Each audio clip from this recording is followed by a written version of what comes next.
You might be feeling frustrated and feeling like, oh my goodness, January came and I already feel frustrated. I already feel anxious because it doesn't seem like, January went the way that I wanted for me to go. I am here to encourage you and to just let you know you're not alone. A lot of people make goals, resolutions in the new beginning of the year. And sometimes we think like just because it's a new year that things will magically be erased or things will magically happen because it's a new year. But I'm just here to encourage you that if you're dealing with mental health, I want you to give yourself grace, but I also want you to give you some tips to improve your mental health in 2025. And number one is practicing gratitude. With this today's 2025 already, we can already see there's so much going on. There's a lot of things in the news, but there is always something that we can find despite what is going on. So I want you to practice gratitude. Look for 3 things that happened every day and journal and write them down and say, this thing happened. Even waking up, that is a good thing. If you're dealing with mental health and you had a great day, journal that and say, today I had a good day. So practice gratitude. Be grateful. If you have a roof over your head, just be grateful for that. Find things that you can write down to be grateful for.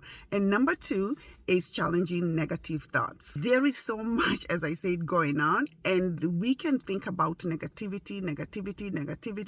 And even despite all the negativity, find something positive. Number 3 is treating yourself with kindness. Sometimes we beat ourselves up, we call ourselves names, and if you cannot call the names that you're calling yourself to a best friend or to somebody, do not do that to yourself. Sometimes we just call ourselves stupid. We say, I am this, I am that. We criticize ourselves. But today, I want you to, in this year of 2025, I want you to be your best friend. Tell yourself good things. Tell yourself you're beautiful. Tell yourself that you're loved. Tell yourself that you're enough. Tell yourself that you can do all things. So find positive things to tell yourself and don't criticize yourself. If you cannot, as I said, if you cannot say a negative thing, the thing that you're telling yourself to a best friend or to a friend, don't say that to yourself. Number 4 is moving your body. Sometimes I know in some places it's cold right now, but find a way to move your body, because when we move our body, it gives us courage to feel like, that you're not sluggish, you're not, it's gonna boost your mood. Listening to music, moving your body, exercising, taking small walks, some exercises even on YouTube. Find things that can help you move your body every day. And number 5 is celebrating your wins at the end of the day. If you had things that you had on your calendar, maybe you're feeling overwhelmed and you didn't finish all the things that you wanted to do, find one thing that you did well and celebrate that. Because sometimes we overschedule ourselves. Even for me personally, I'm a girl that writes all these things that I want to accomplish every single day. But sometimes we forget that we only have 24 hours in a day and we don't even have 30 or the 26 hours. We don't have extra hours. But sometimes we overwhelm ourselves, and at the end of the day, we tell ourselves, oh my goodness, I didn't do this. We are always looking at the things that we didn't do instead of looking at the things that we did good. So if you had a list, just look at the list and say, oh my goodness, I was able to accomplish this. So make sure that you celebrate your wins. And for me, what I usually do, I do them at the end of the day. And I just say, what is it that I am able to accomplish? And for me, I call them sprouts, because they're little things that, that you want them to grow. So find a way to celebrate every win. Number 6 is limit social media scrolling. It's so easy to get on YouTube, to get on Facebook, or whatever the social media that you like. And maybe sometimes, being mindless there, scrolling, it can be so overwhelming and it can take all your time and you can feel exhausted. And sometimes you can feel like you're not enough and you try to compare yourself with the other people on the social media. So if you have to be on social media, limit your time. Say, today I'm only going to be there all for 20 minutes, or have a purpose. Where am I going on social media? What is it that I'm going to look for?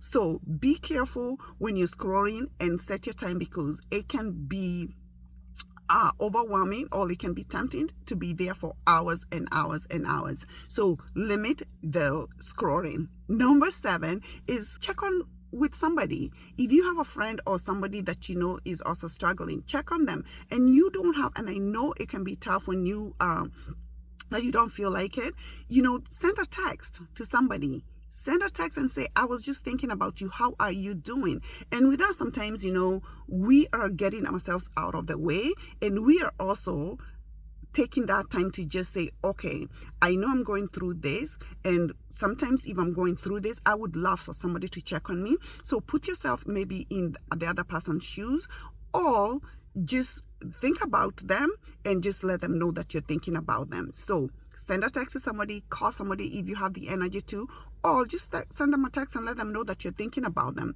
Number 8 is learn the power of saying no. Sometimes we put ourselves with all these commitments, we overcommit. And what for me, myself, I've learned is there is power in no. It is such a powerful word. And sometimes we feel guilty when we say no to people.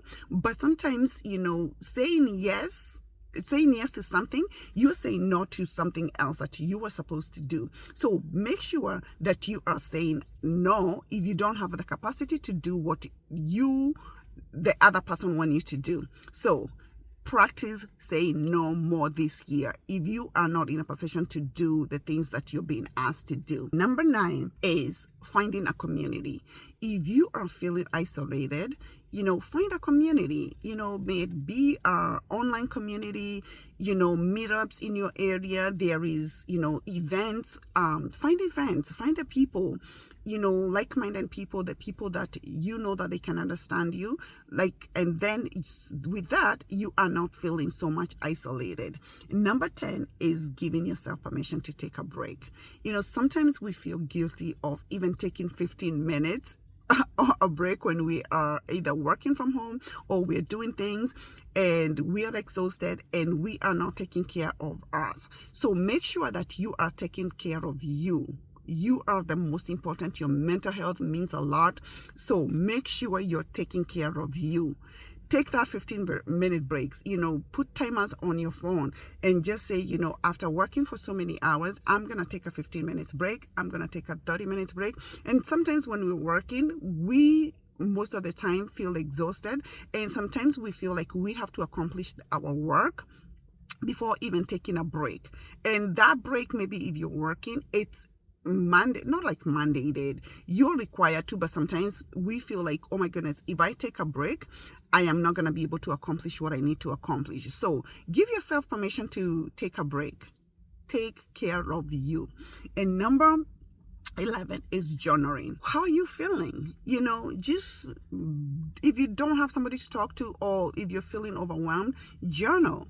Journaling is so important, and it's something that I would love for you to start doing in the year of 2025. So start journaling. How are you feeling? How are your thoughts today? Journal. So get a journal this year. And number 12 is plan your week. If you can't plan your week, maybe plan your day. Plan your day the day before.